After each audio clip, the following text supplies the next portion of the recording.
Xin mời quý vị và các bạn nghe câu chuyện Cô gái điên và anh cảnh sát. Người ta bảo cô bị điên, nhưng anh thì không nghĩ là vậy. Cô không phải một kẻ điên cuồng bệnh hoạn, mà cô điên vì người cô yêu. Đó liệu có phải là cái tội? Anh đã để ý cô ngay từ ngày đầu tiên đến đây nhận công tác. Cô không xinh, thậm chí là trông rất lôi thôi. Mái tóc cô rối bù và cái váy cô mặc đã cũ kỹ tới mức nhàu nhĩ, bạc màu. Cô là một người điên. Có lẽ bị điên nên người ta mới có thể sở hữu được nụ cười, ngây ngô và ánh mắt vô hồn đặc biệt. Cô không nói gì, cũng không chạy nhảy lung tung. Việc duy nhất cô làm là đứng ở ngã tư và quan sát mọi người đi lại. Ngày nào cũng vậy, từ chiều tối đến khuya. Người ta kể lại cho anh biết là cách đây gần 1 năm, chồng chưa cưới của cô đã tai nạn chết ở ngã tư này khi đang đứng đợi để đưa cô đi chụp ảnh cưới. Cô rất ân hận vì chiều hôm đó đã ra muộn. Vì quá đau khổ, cộng thêm những lời chỉ trích và dằn vặt từ bố mẹ người yêu, nên cô hóa điên. Lúc đầu cô khóc lóc vật vã, rồi sau đó cô trở nên câm lặng. Cô một mực cho rằng người yêu cô chưa chết và mỗi buổi chiều cứ ra đây đứng cho đến tối muộn mới chịu về. Nghe xong câu chuyện đó, anh thấy vô cùng xót xa và thương cảm cho hoàn cảnh của cô. Ngày nào cũng chứng kiến cảnh cô lặng lẽ đứng đó, dù nắng hay mưa. Anh cảm thấy lòng mình như thắt lại. Chẳng hiểu từ khi nào anh lại thấy gần gũi với dáng người bé nhỏ đáng thương ấy. Rồi bất chấp chuyện anh là một cảnh sát giao thông trẻ, mới ra trường, có một tương lai sáng lạn, bất chấp chuyện cô hơn anh 2 tuổi, bất chấp chuyện gia đình anh có cấm đoán hay không, anh quyết định sẽ yêu thương, chăm sóc và chữa cho cô khỏi bệnh. Một ngày, anh lấy hết can đảm để đến trước mặt cô và nói, đưa tay đây. Cô nhìn anh vừa ngạc nhiên vừa khiếp sợ. Cô không nói gì, chỉ lùi lại và lắc đầu nguậy nguậy. Anh bình tĩnh nói tiếp, cô đang đợi người yêu cô đúng không? Cô gật đầu khe khẽ. Thế đưa tay đây, tôi đưa cô đến gặp người cô yêu. Anh nhìn thẳng vào mắt cô, chẳng hiểu anh có sức mạnh gì mà khiến cô tin và đi theo anh như thế. Anh đưa cô ra bãi biển, chỉ về phía chân trời, nơi hoàng hôn đang buông xuống và nói, chắc cô không biết, chồng chưa cưới của cô và tôi đều là thiên sứ. Nhiệm vụ của chúng tôi là đi theo bảo vệ, yêu thương và chăm sóc những cô gái yếu đuối và ngốc nghếch như cô.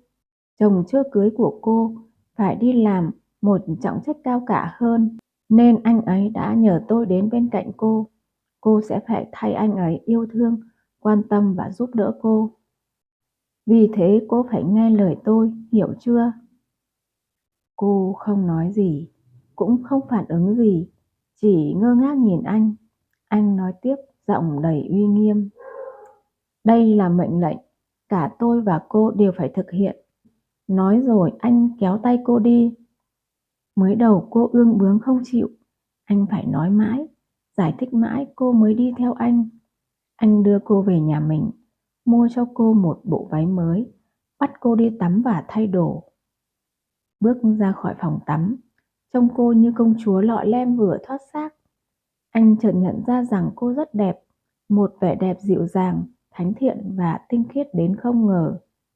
Cô e ấp và ngượng ngùng như thiếu nữ mới lớn. Anh cười khẽ, kéo tay cô ngồi xuống ghế rồi chải tóc cho cô. Sau đó anh đưa cô đi ăn và đưa cô về nhà bố mẹ đẻ của cô. Anh nói với họ rằng anh muốn được quan tâm, chăm sóc và chữa cho cô khỏi bệnh. Bố mẹ cô mới đầu không dám nhận, họ từ chối khéo, họ nói con gái họ không xứng với anh. Nhưng nghe anh giải thích với giọng hết sức chân thành, mẹ cô cảm động bật khóc. Bà cúi đầu cảm ơn anh, còn cô ngồi bên cạnh anh, chỉ im lặng ngoan ngoan như con mèo nhỏ, ngẩn ngơ lấy tay xoắn tóc. Anh đổi tất cả ca trực sang buổi sáng để giúp cô quên đi những giờ phút chờ đợi vô vọng vào mỗi buổi chiều. Anh đưa cô đi dạo, vào hiệu sách, đi ăn kem và làm từ thiện. Anh nhận thấy cô rất yêu quý trẻ con ở cô nhi viện. Cô nô đùa, nấu ăn và dạy chúng làm nhiều thứ. Mỗi lần đến đây cô cười rất nhiều. Suốt nửa năm kể từ ngày gặp nhau đến bây giờ, cô chưa hề nói với anh câu nào. Anh hỏi gì cô cũng chỉ lắc hoặc gật đầu rồi cười. Anh không hề tỏ ra khó chịu hay trách cứ cô vì điều gì. Cô không nói, anh nói. Anh kể cho cô những gì diễn ra trong đời sống hàng ngày của anh và mấy chuyện linh tinh lặt vặt khác. Những lúc ngồi cạnh nhau không biết nói gì, anh thường hát cho cô nghe. Cô ngồi im lặng, chớp chớp mắt nhìn anh, đôi khi là chỉ mỉm cười ngơ ngẩn. Có lúc cô lại thở dài như một người phụ nữ đã quá thấu hiểu sự đời. Nhiều lúc anh cảm thấy như anh và cô đã yêu nhau từ lâu lắm rồi, đã quá hiểu nhau, chỉ cần ngồi cạnh nhau, không cần phải nói gì cả. Vậy là đủ. Nhưng rồi điều anh sợ nhất cũng đã đến. Gia đình anh biết chuyện và phản đối kịch liệt. Mặc cho anh có giải thích hay van xin như thế nào, bố mẹ anh cũng một mực bắt anh chuyển nhà, chuyển công tác đến nơi khác. Anh tuyệt đối không được gặp cô nữa. Dù anh đã rất yêu cô, nhưng anh bắt buộc phải làm theo lời đấng sinh thành, vì anh không thể bất hiếu với họ. Anh bất ngờ biến mất không một lời nhắn, khiến cô cảm thấy hững hụt và ngẩn ngơ như trước.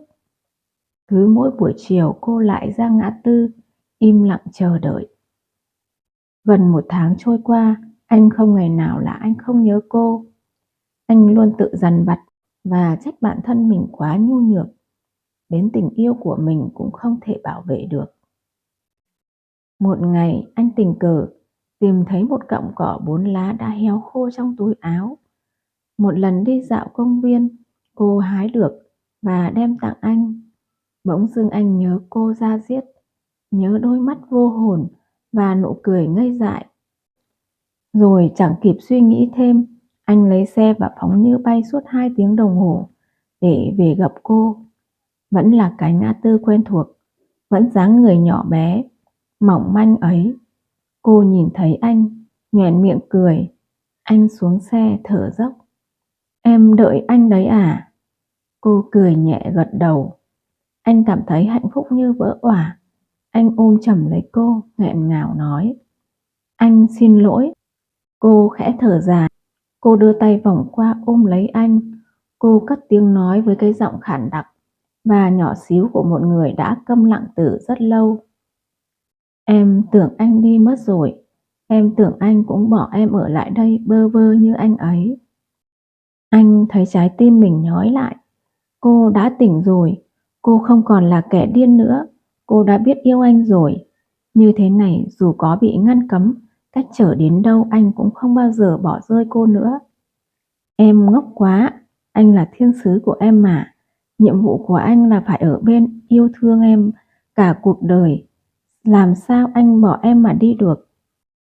Cô mỉm cười, một giọt sương long lanh đậu trên đôi mắt cô, hòa cùng hoàng hôn đang bao trùm lấy thành phố. Ở phía trên bầu trời kia, có một thiên sứ thật sự đang mỉm cười.